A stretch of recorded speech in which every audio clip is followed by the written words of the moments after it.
Hello everyone, a wonderful Sunday evening or day I'm wishing you today. And today I have actually some talk from Eckhart that is bringing me still into, let's say, triggering mood that confuses me or that really shakes me up, kind of, because it's about becoming unattached to things. And also to people, not just things. Okay, so now let's hear Eckhart, what he is telling us about becoming unattached. And being unattached and what that means. And maybe later on I will try to catch that explanation for you and for me as well. Let's see what I can channel today about what does it not mean. So be curious and enjoy your time now. Take a cup of tea again. Every evening it's your special moment. Relax and enjoy your me time. It's the most wonderful time that you experience. The time with yourself. Yes, your lottery win. Okay, now relax, lean back and just listen. There's a lovely sentence that says, what is essential is invisible to the eye. That's I. What is essential is invisible to the eye. Now, eye stands for all sensory perception. It's not just the visual. So what that points to is that the essential reality is hiding behind phenomenal reality. And you also, every one of you and myself, are, you can't really put a percentage on it, but let's just say you are 90%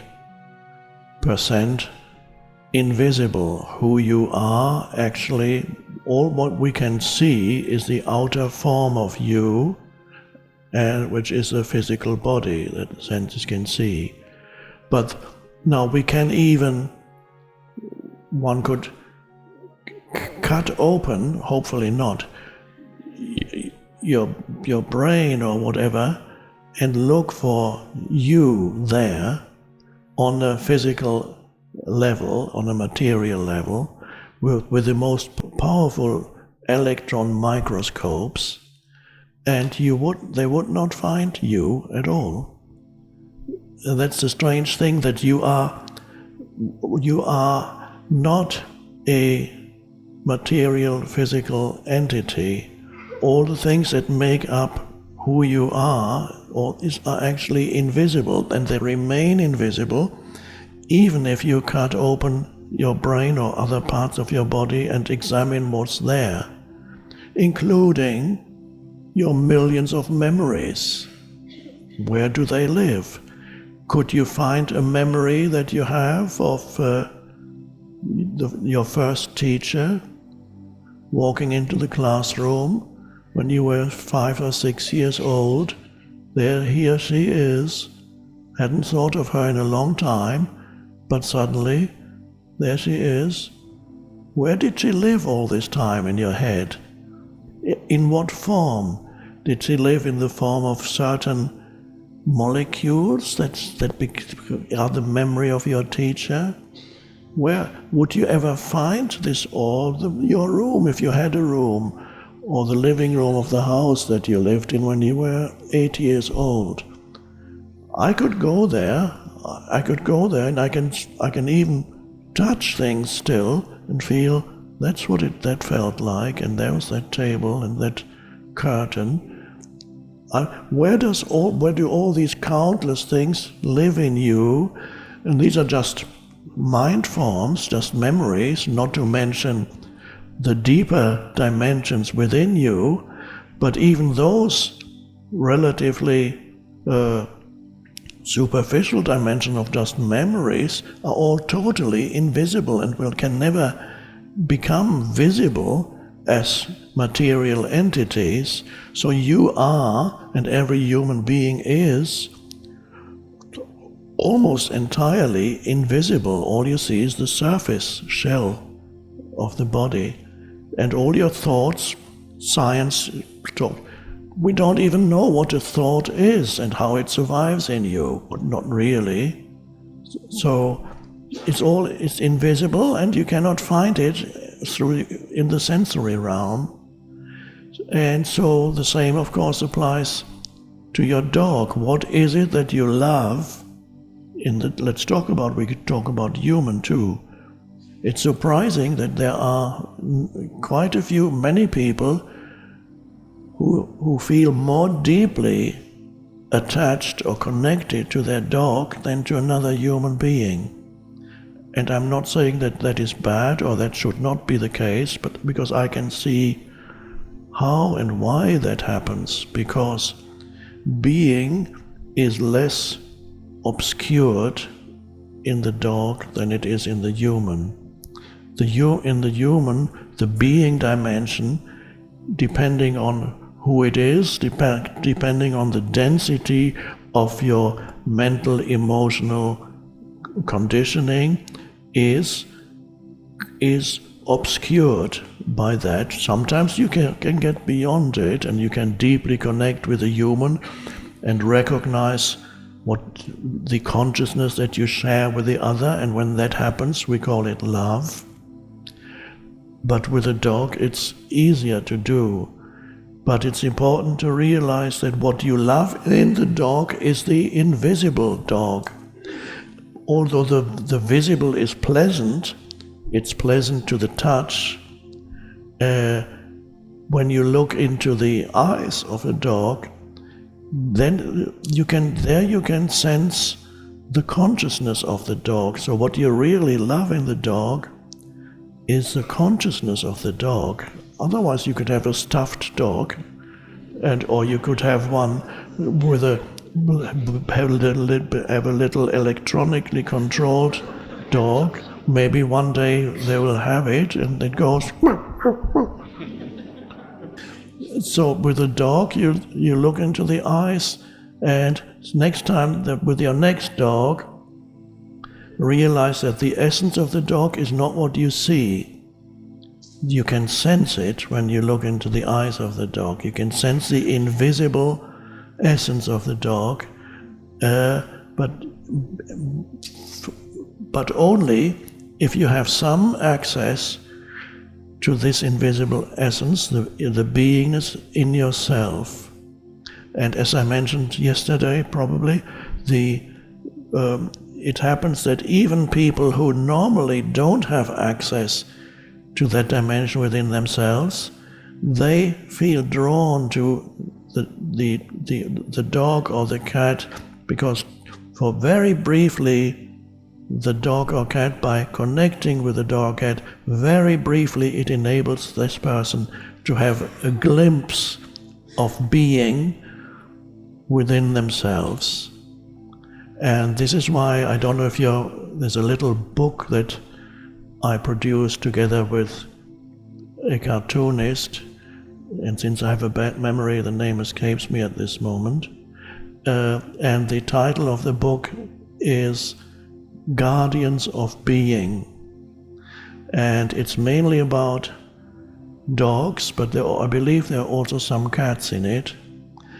And it's based on a few quotes of things I have said or written, I don't remember what, and wonderfully inspired drawings that go with the text. So, and I call dogs guardians of being for humans, because I have a theory that millions of more humans would go insane without their dogs.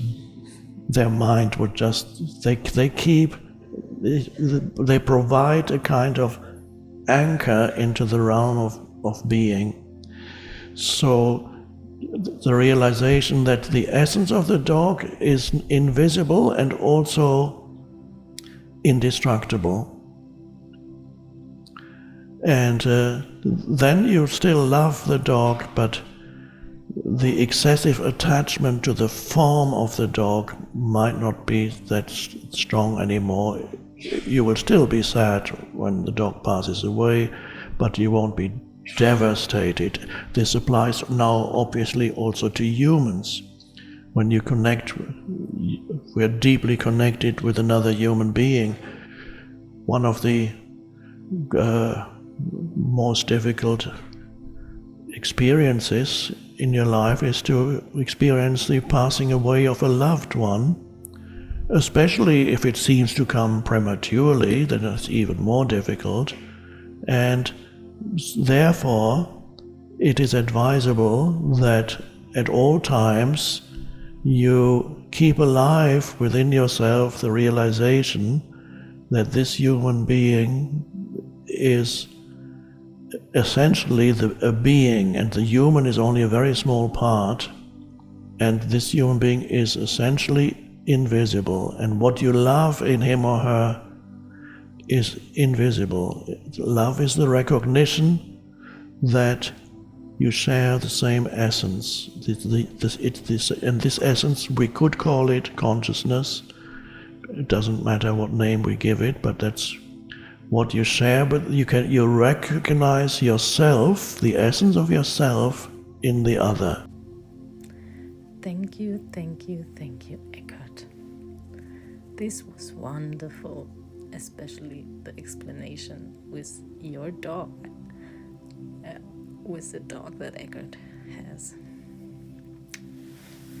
Yeah, it's funny, huh? I even talk like I'm talking to him right now.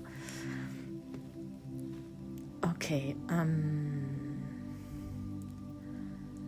how do I connect to this topic?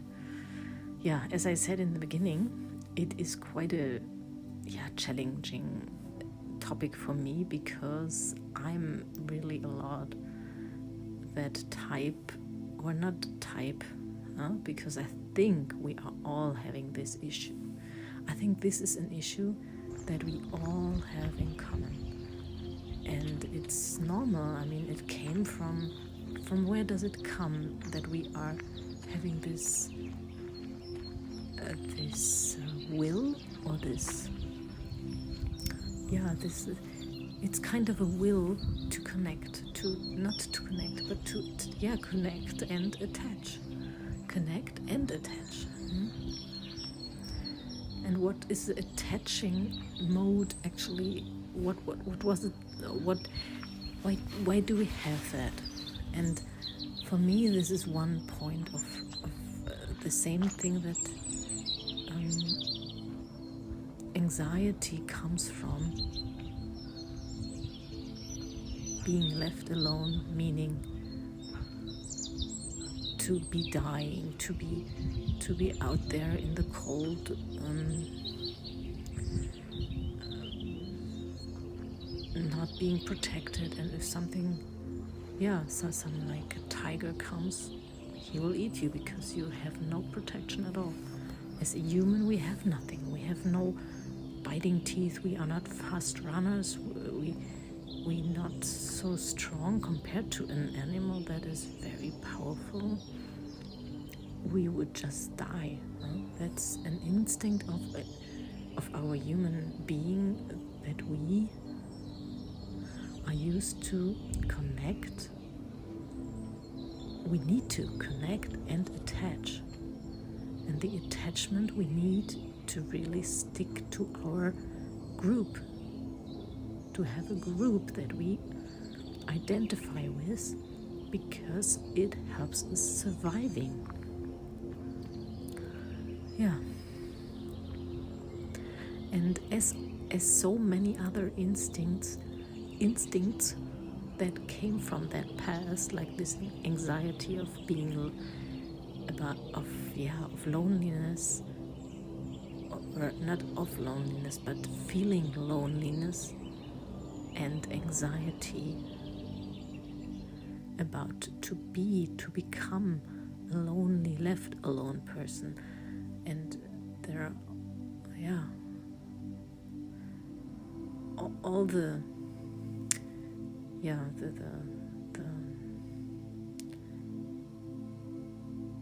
motivators of behavior that come from anxiety have been built up in that past, where our civilization started, and where there were not, where there was a totally different life, and that's why I point that only out, that you become aware that most of our anxieties and most of our and this is one coming from one, the need for attachment to something,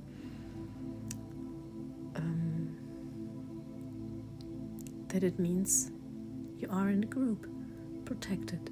And I want to make you aware that we don't need that anymore. We don't need that right now. It's nothing we need to survive. But what we can do is, still, of course, there are all these people there. Why do not connect and support each other? Why not? You won't die, of course. So stop that anxiety about this. If you are not, if someone decides to leave, or if someone, dies, or, these two things actually, then don't let yourself be overtaken by all these thoughts that you build up, then, that are coming up. Oh, I'm not good enough, I should have done more of this, I should have done that, I should have said this, or I should have said that.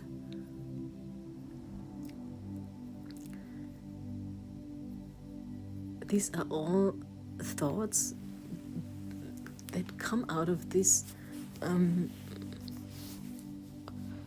suddenly appearing, getting left alone, or someone dies in your life. And really, if such thoughts starting to come up, stop them. Tell them stop. Use like a stop sign. Visualize a stop sign that you pull up right away. Because what you can only do is, instead, and you have to do something to get this emotion through you. For sure, there is emotion coming up. That's okay, that's fine. Allow these emotions. But stop these thoughts, because these thoughts are completely wrong, and they are not helpful, they are not useful, and they are wrong. So just the emotion is okay. The emotion wants to come and wants to go through you and wants to carry these bad thoughts out of you. And just imagine that through these emotions that you're feeling, maybe you even accelerate like a vibration in your body, that you extra say, okay, I let it go through me, and maybe anger, maybe you become afraid and you get shaky, and whatever strong feeling comes, let it come. And then if these thoughts are coming, tell your thoughts, okay, you're there. You want to be thrown out to me. Okay. Now I send you on the waves of my emotions and let them vibrate out of me through my emotion. Emotion, in motion, energy in motion. You can picture it like it's a wave going through you, and you put like a surfboard on it, and you put all these thoughts on this surfboard, and this surfboard surfs through the waves away somewhere, up and away. This is how feelings are meant to be. And the shaking of, like a dog, when they shake, very rough.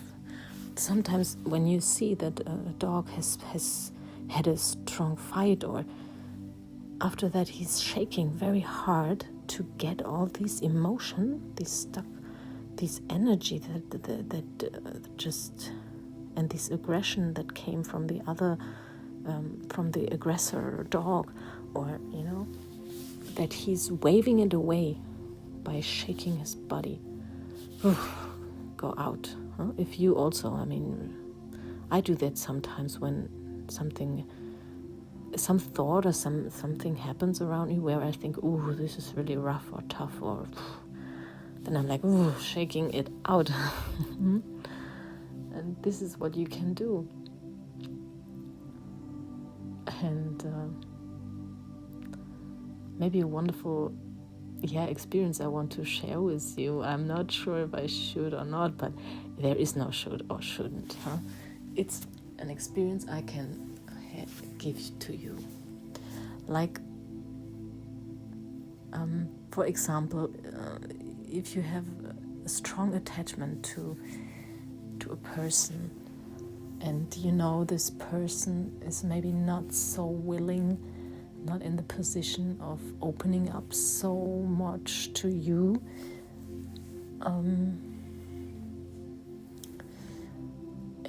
but you still you enjoy every time with them, or every moment, and after you have been or like, let's say if you're getting to know someone in the beginning, you're starting to date someone. And then he or she doesn't call or doesn't react the way that you would expect that someone should behave from your point of view to show you that you are meaningful to them. If you are not receiving this reaction that you point out, it would be a showing of liking me, what can you do?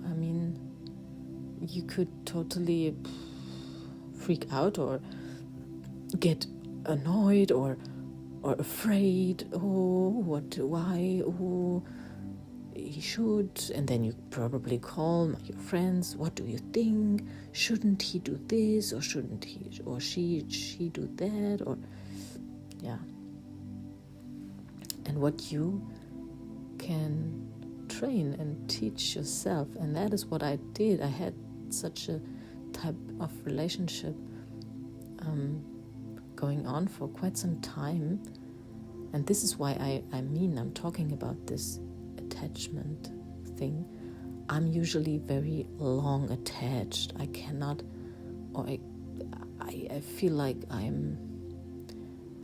I always tell myself I need this connection. So I really go a long way with people or partners that I decided to go with them. And even if it's not good, I have a hard time really easily disconnecting. So, and that's what I learned. It was really a nice learning. I had this one time period where this guy was like that. We had a very nice time together, and then after this, he was almost always very no writing, no contact, no nothing. And then we met again and everything was really nice again, and always like this. And I, after such a wonderful coming together, had that feeling of, oh, I want more, I want more, I want more. But at the same time, I felt that this wanting more is more like an addiction rather than quite healthy, because everything else in my life was kind of not important anymore. It was so dominant, this wanting to be again with this person or see him, or that you forget all the things around you that are also supporting you and fulfilling you. And this was wonderful that it happened, because I really learned how to deal with this. How do I deal with this strong feeling? And what did I do? In the beginning, I wrote like text, like letters, but I never sent them. I just wrote them about how do I feel and what kind of feeling is coming up. And this is something I really can recommend to you. Sit down, take a piece of paper and a pen, and then just let your feelings start to express in words that you write down on a letter, on a piece of paper. And you will be really surprised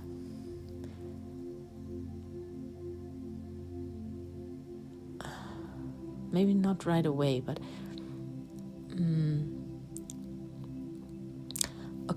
not try to write it in the way of I feel, when you're writing, use the word I. Always I. Don't like you. Don't ever write you are you. No. It's about you. Also, it's about I, huh? I talk now in I form. So this is so important. The I. The sentences in your own feelings, not in the behaviors or whatever the other person, because it's unimportant. This letter is for you, for your feelings, for understanding what is going on inside of you. And it's such a wonderful tool, because always when I wrote this letter, I was like, there we go. I could already let this very strong emotion go through these words on my paper, and then they were not there anymore. The strong emotion was gone, because I wrote it out. I expressed it out. Yeah, this is just one example. And the other thing is, use that energy, that totally joyful energy and wanting energy, use it and call a friend, call your parents, go to a colleague and make a joke, take your children and have fun doing something fun with them. Take that energy. That's what it is there for, you know. If some type of this wonderful energy arises when you get to connect it with someone, then afterwards let the feeling go, the attachment of that feeling from that was developed in the being of with another person, and let it go, let it flow through everything that you are doing then. It's like when you are in love and your butterflies flying, you only think of this person, but if this other person is not doing the same, learn to use that energy for all parts in your life, and even for yourself. Like, take that loving energy and look at your body, look at your own being, send this love and this joy to yourself and to all the others, and to all the things that you're doing. That's what it is there for. And you can produce this kind of joy and excitement also without having had a doses, I call it now, of being with a certain person that you have a wonderful experience with, in the way of that you create a wonderful feeling while being with them. Because also that's a projection you're doing. You are saying, oh, this person is wonderful, whatever, why ever. It's your story you're telling yourself. Another person could think about this person completely different, in the way of, oh, he's horrible, or she, or yeah. And you are having the complete opposite meaning about it, opinion about it. Well, then please make it more relative. Yeah. See the relativeness in it. So, yeah, and rather take that to yourself, back to your own heart and to your own being. Yeah, that's what I wanted to give to you, and I really, this is, I think, the most important and also the most intense thing that we all face in life. All of us, if we face that. We meet someone, we get attached, and to our parents we are attached. We have to be attached to our parents when we are small, little, and need the protection from them. So it's something that is built inside of us to become attached. And these days, when you're old enough, you can do something else with this attachment power. It's a kind of power, attachment power. That's a wonderful word. Use the attachment power to to spread your attached love, excitement, joy, to connect with all the things in life that are there. Earning money, going for a walk, going to your work, working, cleaning the house, taking care of the children, playing with the children, being, put all this joy and excitement in this, spread it all over. And now I wish you a wonderful day, and don't you ever forget who you really are. You are that lottery win in your life. So take all the attachment energy to yourself. Become attached to yourself rather than something out there. Okay. And now if you want to have a wonderful free coaching session, yes, you can have it. It's a gift from me to you, my beloved subscriber, that you can have the chance of a free session coaching for anything that you are struggling with. Anything. Yes, I'm looking forward to meeting you. Or try to look me up in Instagram and Facebook with the name Juliana Apple and JA Coaching, and you will find me, and then we make an appointment for a video Zoom call. And there we go. Enjoy now your time, and talk to you soon.